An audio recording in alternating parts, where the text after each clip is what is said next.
Howdy folks.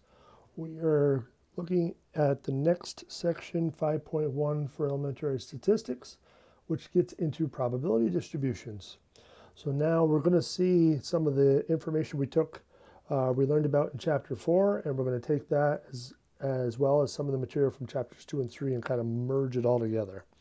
So we're going to use some of the descriptive statistic methods that we learned in 2 and 3 and the probability concepts that we learned in chapter 4.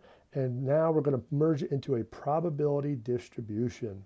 So probability distributions will describe what probably will happen instead of what actually did happen. So just to look at an example, if we rolled a die, we can analyze it two different ways. So on the one hand, we could collect a bunch of data and record what actually happened, and then from that information we could get a mean and a standard deviation for that sample. On the other hand, from chapter 4, we can look at the probability of getting those outcomes and have their respective probabilities. So if it's a fair die, all of them should have a 1 out of 6 chance, as long as it's 6-sided. But when we combine those together, we're going to get something that looks like a combination of the two. So we'll have all of the different outcomes, and we'll have the respective probabilities for those outcomes. And from that, we're going to be able to generate a mean and a standard deviation. Now, the one thing you should notice is that the notation changes from what we had up here. So we were dealing with a sample situation, so we used the sample variables to describe those different pieces. But once we get to a probability distribution, now we have all of the possibilities.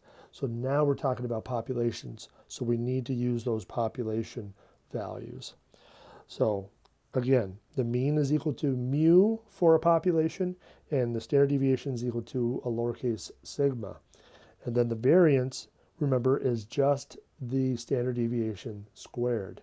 So again, I wouldn't get too nervous about the variance, but in case you do see it in the homework, remember, it's just a quick squaring of that standard deviation. All right, so some of the terminology that you'll need to know. So the first thing is a random variable. So a random variable is a variable typically represented by x that has a single numerical value. So that's key. It's a single numerical value determined by chance for each outcome of the procedure. Whereas a probability distribution is a description that gives the probability for each value of the random variable. It is often expressed in the format of a graph, a table, or a formula. So we're not going to look at the graphical version of it. We're only going to be looking at tables.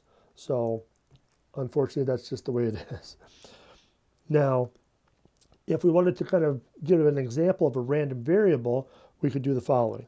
So if we are examining the outcome from 2 births, one possible random variable could be established is that x equals the number of girls in those 2 births. So what possibilities for that value could we have, for that random variable? So again, you're only looking at 2 children. So what are the different possibilities for the number of children that are girls out of those 2 children? So if you think about it, they could both be boys, right? So in that case, 0 girls would be one possibility, but you could also have one of those 2 children be girls, so there's a 1, and then you might get 2 girls. And that's it. Those are the only 3 possibilities that you could get for this random variable of x. So that's kind of the idea that you're going to see. And what's nice about it is you can see that these are nice whole numbers. We don't have decimals or anything like that. So that's nice. Now, before we look at the next part, which kind of explains this phenomenon a little bit better, let's take a look at this note, which says if a probability value is very small, such as 0.000000123, we can represent it as 0 with a plus sign in a table where 0 plus indicates that the probability value is a very small positive number. So it's just going to be a lot more compact. You don't want this huge number in your table when all the rest of them are nice and small. So that's kind of one of the reasons why they do that.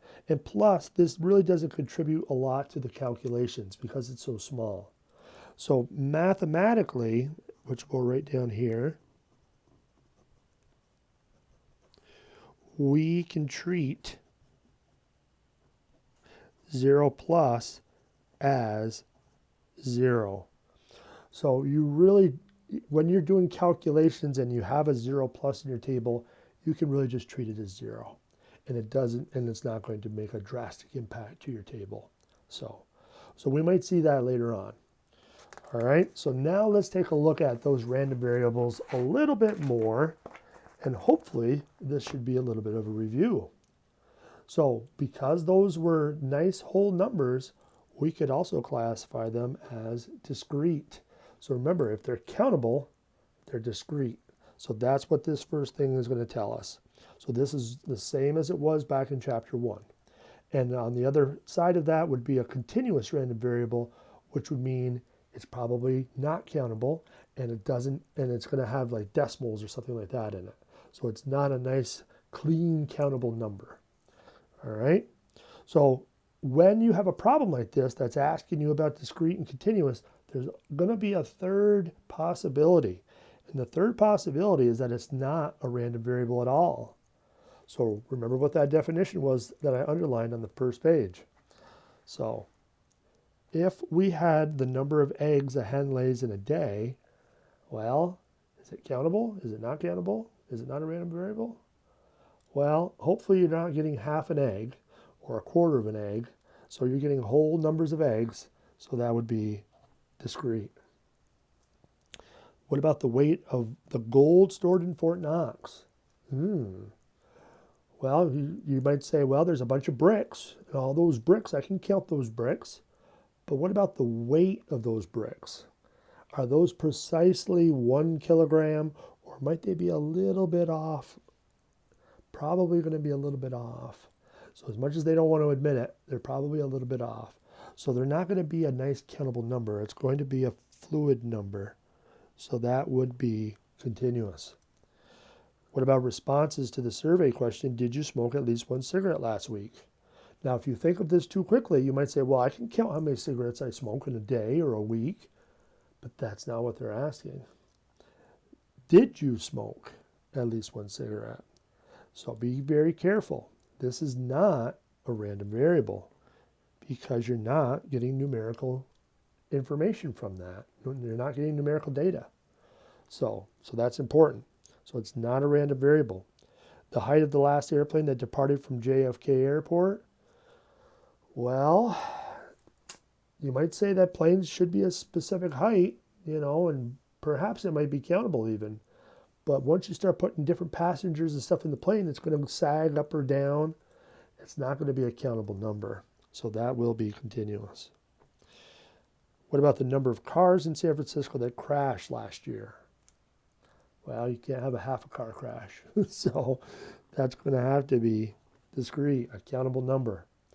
And then the last one, the time required to fly from Los Angeles to Shanghai.